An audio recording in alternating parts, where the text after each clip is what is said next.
سيئات أعمالنا من يهده الله فلا مضل له ومن يضلله فلا هادي له وأشهد أن لا إله إلا الله وحده لا شريك له وأشهد أن محمدا عبده ورسوله الذي أرسله بالحق بشيرا ونذيرا وداعيا إلى الله بإذنه وسراجا منيرا. أما بعد فإن خير الحديث كتاب الله وخير الهدي هدي محمد صلى الله تعالى عليه وسلم وشر الأمور محدثاتها وكل محدثة بدعة وكل بدعة ضلالة وكل ضلالة في النار. فأعوذ بالله السميع العليم من الشيطان الرجيم من همزه ونفخه ونفثه. بسم الله الرحمن الرحيم.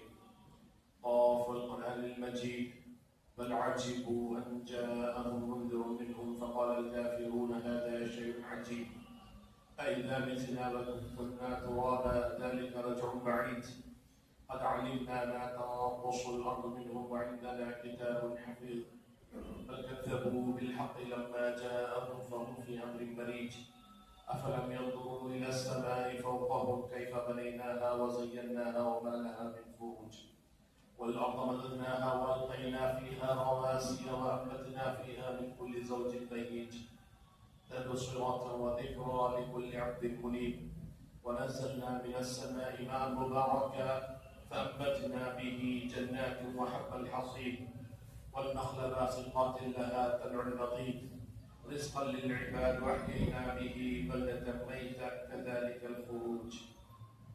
قال الله تبارك وتعالى في موضع آخر اليوم أكملت لكم دينكم وأتممت عليكم نعمتي ورضيت لكم الإسلام دينا. قابل قدر حاضرین، اللہ رب العزت جل جلالہ وعم نوالہ تبارک اسمہ کے لیے تمام قسم کی تعریف، ہر قسم کی حمد و ثنا، ہر قسم کی بڑائی، کبریائی اور بزرگی لائق ہے، کیونکہ اس نے تنہا اکیلے ساری کائنات کو بنایا ہے، اسے وجود بخشا ہے اور کائنات میں موجود تمام مخلوقات کو وہ تنہا ہے جو ان کی رزق کا ذمہ دار ہے اور کائنات کے نظام کو باقی رکھے ہوئے ہے، جس کی وجہ سے وہ تمام مخلوقات کی عبادتوں کا بھی تنہا مستحق ہے، اس کے علاوہ کوئی کسی کی عبادت کا مستحق نہیں ہے۔ جتنی بھی معبودین کی عبادت اس دنیا میں کی جاتی ہے اللہ کو چھوڑ کر وہ باطل ہے، وہ سارے کے سارے باطل ہیں۔ بعد اس کے جناب آخر زمان احمد مصطفیٰ محمد مصطفیٰ صلی اللہ علیہ وسلم پر لا تعداد انگرد درود و سلام ہو، جن کی راہ پر، جن کی بتائی ہوئی باتوں پر چل کر انسان کامیاب ہوتا ہے، اور جنہوں نے دین شریعت، جس شریعت کو لے کر وہ آئے ہیں، اس شریعت کے اندر تا قیامت کسی قسم کی کمی اور زیادتی کی کوئی گنجائش نہیں ہے۔ محترم حضرات، ہم اور آپ محرم کے مہینے میں داخل ہیں، جو اسلامی کیلنڈر کے اعتبار سے سال کا پہلا مہینہ ہے، نئے سال کی شروعات ہوتی ہے۔ ہم اور آپ دیکھتے ہیں کہ جو ہی یہ مہینہ آتا ہے مسلمانوں میں مختلف قسم کے بدعات عروج پاتے ہیں، مسلمان مختلف قسم کے بدعات میں مبتلا نظر آتے ہیں، اور ہر سال ایک نئی بدعت، ہر سال ایک نئی قسم کی بدعت امت میں وجود پاتی ہے۔ اسی کی طرف اشارہ کرتے ہوئے عبداللہ بن عباس رضی اللہ تعالی عنہ نے کہا تھا کہ ہر سال اس زمانے میں، تابعین کے دور میں، صحابہ ابھی موجود تھے اللہ کے اس دنیا میں، اس دور میں عبداللہ بن عباس نے کہا تھا کہ میں یہ دیکھتا ہوں کہ ہر سال کوئی نہ کوئی نئی بدعت امت کے اندر وجود پا رہی ہے اور یہ وجود باقی ہی رہے گی تا قیامت. ہر سال نئی بدعتیں دین کے اندر لوگ لائیں گے اور آخر کا انجام یہ ہوگا کہ ساری سنتیں مر جائیں گی, مٹ جائیں گی اور صرف دنیا میں دین کے نام پر بدعتیں رہ جائیں گی, بدعتیں رہ جائیں گی. میرے بھائیوں, آج ہم دیکھتے ہیں کہ مختلف صحابہ کا نام لے کر, اہل بیت کا نام لے کر اور اصحاب نبی کی شہادتوں کا نام لے کر ایسی ایسی بدعتوں کو انجام دیا جاتا ہے جن کا تعلق نہ اللہ کے نبی صلی اللہ علیہ وسلم کی زندگی سے تھا, نہ صحابہ کی زندگی سے تھا, نہ قرون اولا کے لوگوں سے تھا. میرے بھائیوں, دین پر کما حقہ عمل کرنے کی تعلیم ہمیں دی گئی ہے. اطاعت و فرما برداری کا حکم ہمیں دیا گیا ہے جناب محمد رسول اللہ صلی اللہ علیہ وسلم کی, اور کامیابی اور کامرانی آپ صلی اللہ علیہ وسلم کی اطاعت ہی میں ہے, صحابہ کے نقش قدم پر چلنے میں ہی ہے. اور بدعتوں کو دین کے نام پر, عبادتوں کے نام پر, اچھائی کے نام پر بدعتوں کو انجام دینا, ان پر عمل کرنا, یہ سراسر گمراہی ہے. آپ ہر جمعہ ہر خطیب کی زبان سے یہ ضرور سنتے ہیں, کل محدثۃ بدعہ وکل بدعۃ ضلالہ وکل ضلالۃ فی النار. یہ آپ صلی اللہ علیہ وسلم کی زبان مبارک سے لکھے ہوئے کلمات ہیں جو آپ خطبہ کی زبان سے سنتے ہیں, اور ہر جمعہ اس خطبے کو دہرایا جاتا ہے یہ بتانے کے لیے کہ کسی بھی قسم کی نئی چیز کا ایجاد دین کے اندر بدعت کہلاتا ہے. دین کے اندر کسی بھی قسم کی نئی چیز کا ایجاد شریعت کے نام پر, دین کے نام پر, عبادت کے نام پر جو بھی آپ نئی چیز کریں وہ بدعت کہلاتی ہے, اور ہر بدعت گمراہی ہے, ہر بدعت گمراہی ہے. چاہے وہ بدعت آپ نماز کی شکل میں انجام دیں, چاہے وہ بدعت آپ دعا کی شکل میں انجام دیں, چاہے وہ بدعت آپ صحابہ کے نام پر انجام دیں, چاہے آپ بدعت آل بیت کے نام پر انجام دیں, چاہے وہ بدعت آپ اللہ کے نبی صلی اللہ علیہ وسلم کی طرف منسوب کر کے ہی انجام کیوں نہ دیں, ساری بدعتیں گمراہی ہیں, اور ہر گمراہی انسان کو جہنم میں لے جاتی ہے, اور ہر گمراہی انسان کو جہنم میں لے جاتی ہے. شریعت وہی ہے جس کو اللہ تعالیٰ نے قرآن مجید میں بتایا ہے, اور جناب محمد رسول اللہ صلی اللہ علیہ وسلم نے اپنی زندگی میں کر کے دکھایا ہے. آپ صلی اللہ علیہ وسلم کی وفات کے بعد سے, خلفائے راشدین کے ختم ہونے کے بعد سے جو باتیں دنیا میں ایجاد ہوتی ہیں ساری چیزیں بدعت ہیں, جسے جو کوئی بھی اسے نام دے. میرے بھائیوں, اللہ کے نبی صلی اللہ علیہ وسلم نے فرمایا, حدیث سنیں, بڑی پیاری حدیث ہے, اوصیکم بتقوی اللہ والسمع والطاعہ. لوگوں, میں تمہیں اللہ تعالیٰ کے تقوی کا, اللہ سے ڈرنے کی وصیت کرتا ہوں. اللہ کے نبی صلی اللہ علیہ وسلم نے فرمایا, لوگوں میں تمہیں وصیت کرتا ہوں کہ تم اللہ کا تقوی اختیار کرو, تم اللہ سے ڈرا کرو. والسمع والطاعہ, اور سمع و طاعت, فرما برداری کو انجام دو. گرچہ کہ کان عبدا حبشیا, تم پر کوئی امیر حبشی غلام ہی کیوں نہ بنا دیا جائے, تم اطاعت کرنا, سمع و طاعت کرنا. آگے فرمایا, فَإِنَّهُ مَن يَعْشُ مِنكُم بَعْدِي فَسَيَرَىٰ اخْتِلَافًا كَثِيرًا. میں اسی لیے تمہیں سمع و طاعت کا حکم دے رہا ہوں کیونکہ میرے بعد تم میں سے جو زندہ رہیں گے, تم میں سے جو لوگ جو مسلمان زندہ رہیں گے, وہ دیکھیں گے کہ بے انتہا لوگ اختلاف کریں گے. شریعت کے معاملے میں, دین کے معاملے میں لوگ بے انتہا اختلاف کریں گے. فَسَيَرَىٰ اخْتِلَافًا كَثِيرًا, بے شمار اختلافات آپ دین کے اندر پائیں گے. آگے فرمایا, فَعَلَيْكُمْ بِسُنَّتِي وَسُنَّتِي خُلَفَاءِ الرَّاشِدِينَ الْمَهْدِيِّينَ. جب تم دنیا میں اختلافات پانا, شریعت کے معاملات میں مختلف رائے تم پانا لوگوں کی, تو تم پر ضروری ہے کہ تم میری سنت کو مضبوطی سے تھام لینا. میری سنت کو, میں نے کیا کیا ہے, میں نے کیا حکم دیا ہے, میں نے کیا عمل کیا ہے, اسے مضبوطی سے تھام لینا. میرے بھائیوں, آپ صلی اللہ علیہ وسلم کا معاملہ کیا تھا جب سال شروع ہوتا؟ آپ صلی اللہ علیہ وسلم 10 محرم کو کیا کرتے تھے؟ آپ صلی اللہ علیہ وسلم محرم کے مہینے میں کن چیزوں کو انجام دیتے تھے؟ آپ صلی اللہ علیہ وسلم کا رہن سہن کیسا تھا؟ آپ کون سی عبادتیں انجام دیا کرتے تھے؟ آپ صلی اللہ علیہ وسلم نے فرمایا علیکم بسنتی، اگر تم اختلافات سے بچنا چاہتے ہو تو میری زندگی دیکھ لینا، تا قیامت آنے والے تمام امت کے افراد کے لیے یہ نصیحت ہے، یہ وصیت ہے پیارے نبی صلی اللہ علیہ وسلم کے لیے۔ یاد رکھنا میں نے جو کیا ہے وہی شریعت ہے، وہی شریعت ہے، میں نے جو نہیں کیا ہے وہ شریعت نہیں ہے، وہ دین نہیں ہے۔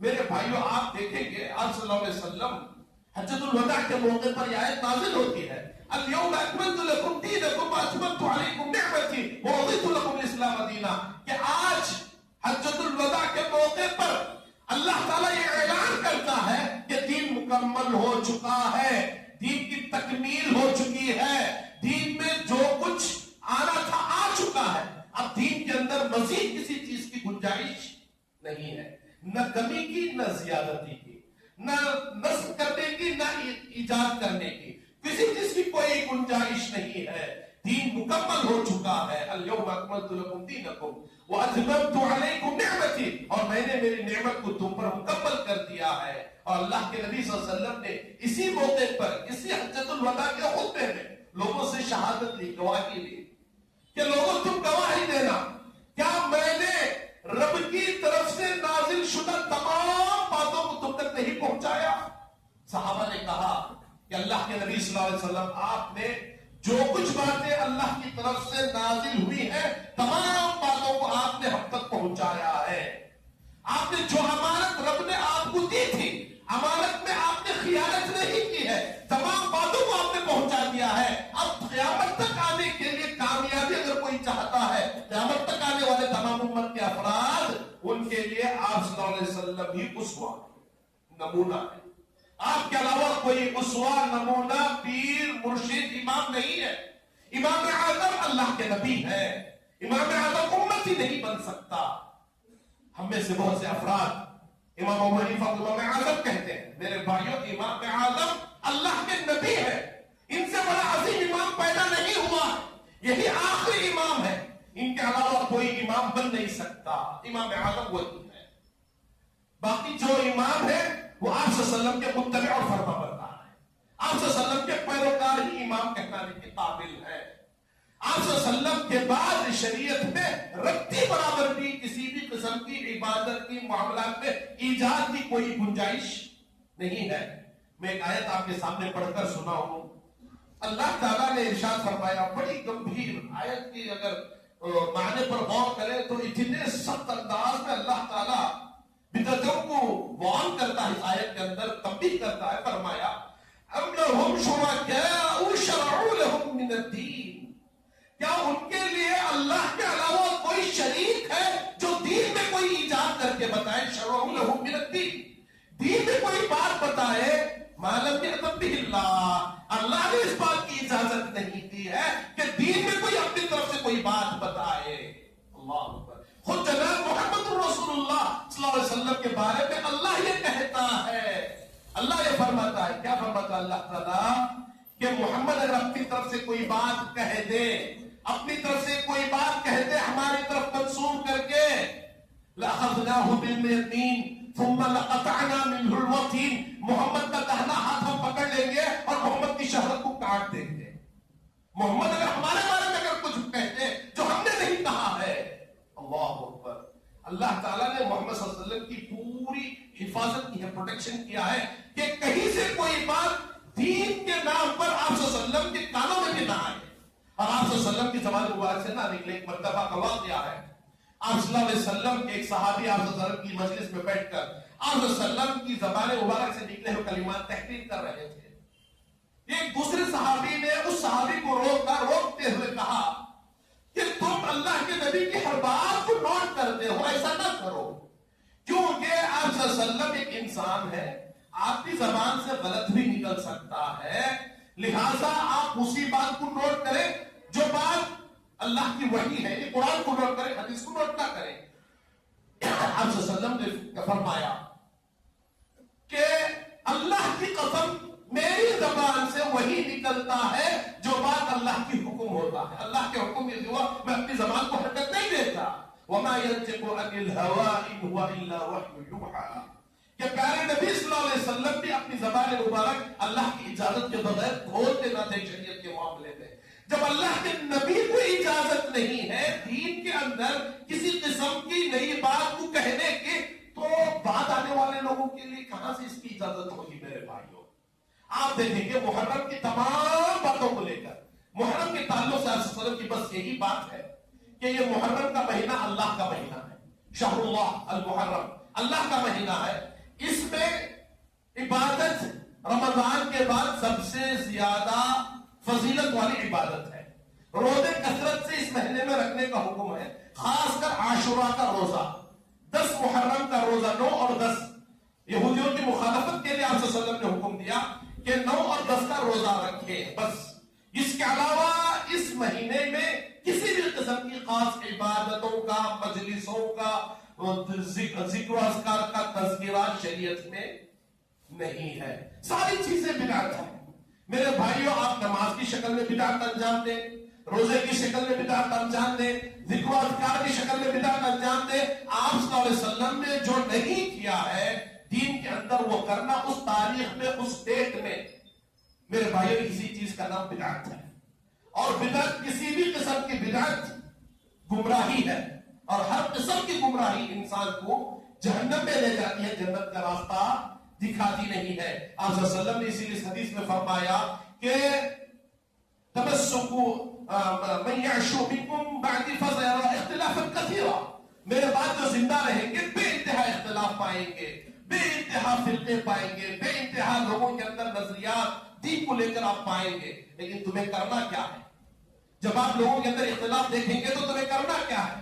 علیکم بسنتی, تمہیں تلاش کرنا ہے کہ میری سنت کیا ہے, میں نے کیا کیا ہے, بس اسی کو کرنا ہے. وسنتی الخلفاء الراشدین, اور میرے راشد خلفاء جن کے بارے میں امت کا اجماع ہے کہ 4 ہی خلفاء ہیں, خلفاء راشدین. حضرت ابوبکر صدیق رضی اللہ تعالی عنہ, حضرت عمر فاروق, حضرت عثمان غنی, حضرت علی المرتضی رضی اللہ تعالی عنہ. بس انہی 4 خلفاء کی سنت ہے کہ انہوں نے کیا کیا ہے, اس کو ہم لوگ مضبوطی سے تھامے رکھیں. آگے فرمایا تمسکوا بها وعضوا عليها بالنواجذ. اسے مضبوطی سے تھام لینا. ایسی مضبوطی آپ صلی اللہ علیہ وسلم نے تاکید کرتے ہوئے فرمایا کہ وعضوا عليها بالنواجذ, اپنے دانتوں سے مضبوطی سے چبا لینا.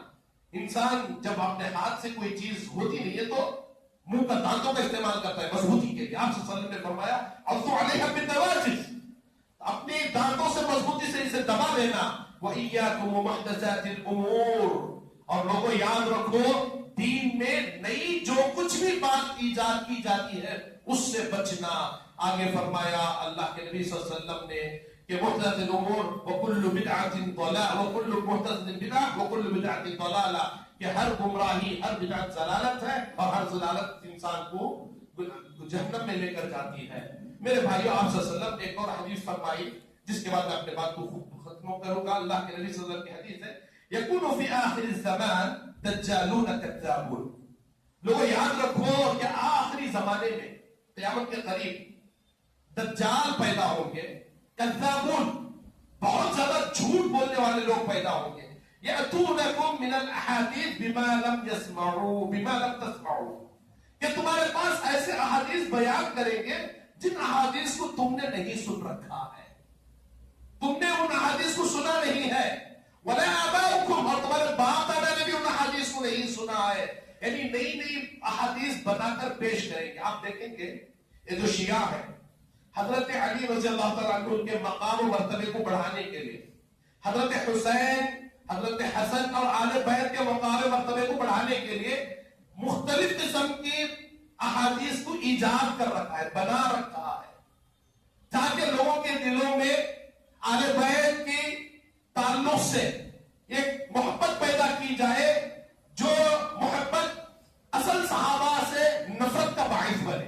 حضرت ابوبکر صدیق سے نفرت کا باعث, حضرت عثمان غنی سے نفرت کا باعث, حضرت عمر رضی اللہ عنہ سے نفرت کا باعث, اما عائشہ رضی اللہ عنہا سے نفرت کا باعث بنے. اس مقصد سے مختلف قسم کے احادیث کو ایجاد کر رکھا ہے. میرے بھائیوں آل بیت کی فضیلت کے لیے اللہ کے نبی نے جو کہا ہے صلی اللہ علیہ وسلم نے وہ کافی ہے.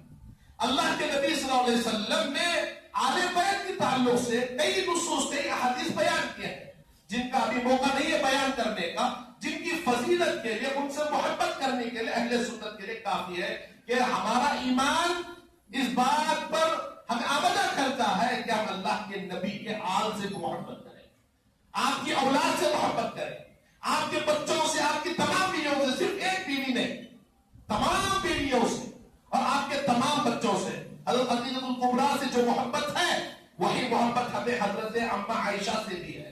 وہ بھی ہماری ماں ہے, یہ بھی ہماری ماں ہے. اماں عائشہ سے نفرت اور حضرت خدیجہ سے محبت یہ بدعت ہے, یہ بدعت ہے اور یہ کفر ہے. میرے بھائیوں اللہ کے نبی صلی اللہ علیہ وسلم نے جتنی باتیں اماں عائشہ رضی اللہ عنہا حق میں کہی ہیں آپ دیکھیں گے قرآن نے ان کی پاک دامنی پر آیت نازل فرمائی ہے.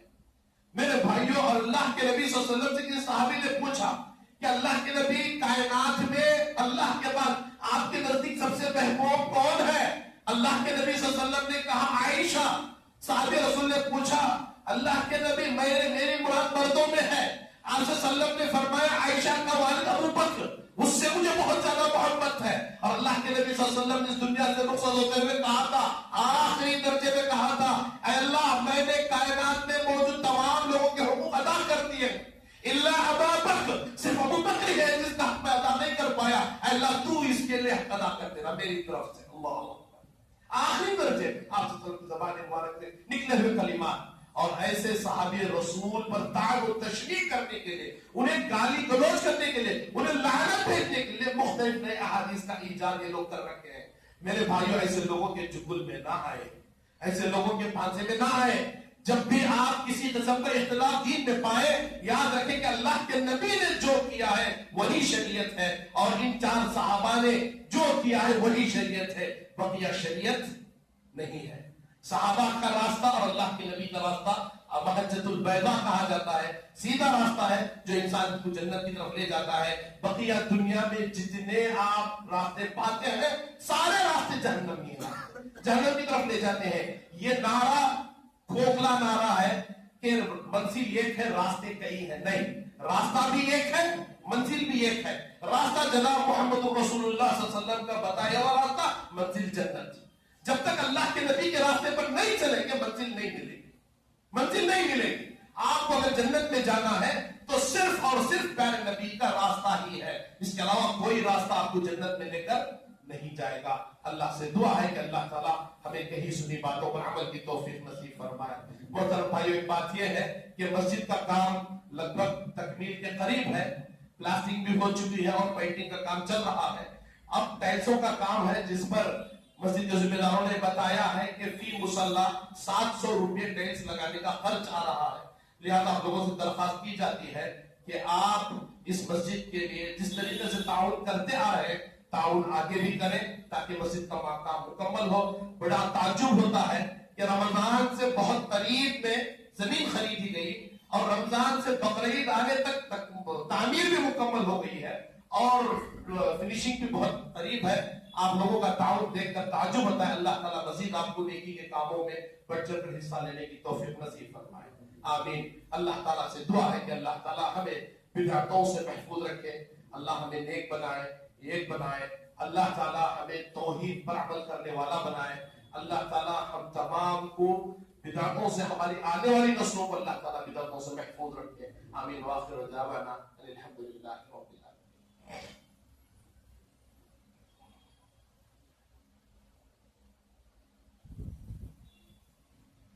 إن الحمد لله نحمده ونستعينه ونستغفره ونؤمن به ونتوكل عليه ونعوذ بالله من شرور أنفسنا ومن سيئات أعمالنا من يهده الله فلا مضل له ومن يضلله فلا هادي له وأشهد أن لا إله إلا الله وحده لا شريك له وأشهد أن محمدا عبده ورسوله الذي أرسله بالحق بشيرا ونذيرا وداعيا إلى الله بإذنه وسراجا منيرا. أما بعد فإن خير الحديث كتاب الله وخير الهدي هدي محمد صلى الله تعالى عليه وسلم وشر الأمور محدثاتها وكل محدثة بدعة وكل بدعة ضلالة وكل ضلالة في النار. فأعوذ بالله السميع العليم من الشيطان الرجيم من همزه ونفخه ونفسه. إن الله وملائكته يصلون على النبي يا أيها الذين آمنوا صلوا عليه وسلموا تسليما. اللهم صل على محمد وعلى آل محمد كما صليت على إبراهيم وعلى آل إبراهيم إنك حميد مجيد. اللهم بارك على محمد وعلى آل محمد كما باركت على إبراهيم وعلى آل إبراهيم إنك حميد مجيد. إن الله يأمركم بالعدل والإحسان وإيتاء ذي القربى وينهى عن الفحشاء والمنكر والبغي يعظكم لعلكم تذكرون. واذكروا الله يذكركم وادعوه يستجب لكم ولذكر الله تعالى أهم وجل وأكبر. قوموا إلى الصلاة رحمكم الله.